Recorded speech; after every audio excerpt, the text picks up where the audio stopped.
Well, the Pine Mountain Wildlife Management Area is a very unique property that's owned by the Department of Fish and Wildlife, not only for the variety of habitats, but the fact that it encompasses 4 towns and 2 counties within the state. Pine Mountain itself, along with most of the nearly 2,300-acre wildlife management area, is located in the town of Topsham. However, substantial portions are also located in Newberry, Reigate, and Groton, and the WMA straddles the Caledonia and Orange County lines. There's a number of different vegetation types or cover types on the property. Most common is what we refer to as the northern hardwood forest, which is sugar maple and ash and yellow birch. But also there's a very unique cedar swamp.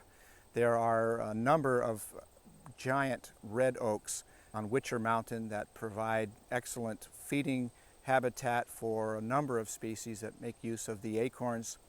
And as you travel farther south on the property, you find history of old granite quarries and also a number of old farms that date back to mid-1800s, where a lot of the old granite was used for foundations. The evidence of human use dating back to then is still very evident today. Standing by these old foundations, it's fun to imagine what the farmstead might have looked like 150 years ago and how challenging life must have been. The stone walls and cellar holes that dot the forest are not the only reminders that this land was once farmed. Scattered throughout the forest are old apple trees that have retained their vigor thanks to state management.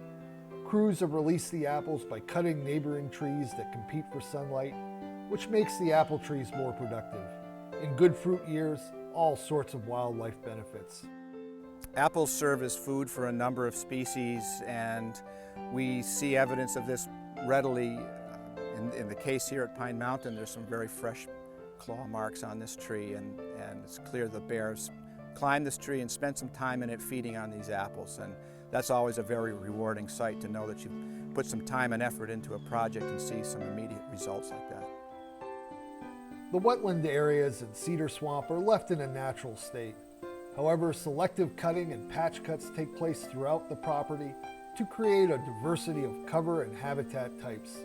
This ongoing habitat work benefits a wide variety of wildlife species. Some of the most common species that we see at Pine Mountain are white-tailed deer and black bear. I think those are most readily apparent from the sign we see. We do see occasional evidence of moose roaming the area. Snowshoe hare are quite common in the dense softwood areas. The habitat for ruffed grouse is very good.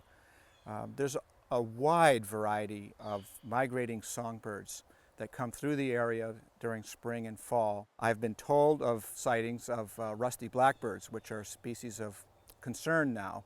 And so there is a wetland complex that's what I would consider one of the most southern extent of this habitat that you might find rusty blackbirds in. So it's worth exploring. The size and diversity of wildlife and habitat types makes Pine Mountain an attractive place to visit for a variety of reasons. There are 3 parking areas on the property. It's foot access only from there, but that provides a lot of opportunity for hunters and hikers and photographers to explore the entire area, often without seeing another person, which in this day and age is a unique experience. And given its proximity to the Connecticut River and the interstate and some other human development, it makes it very, very unique and just a lovely place to be.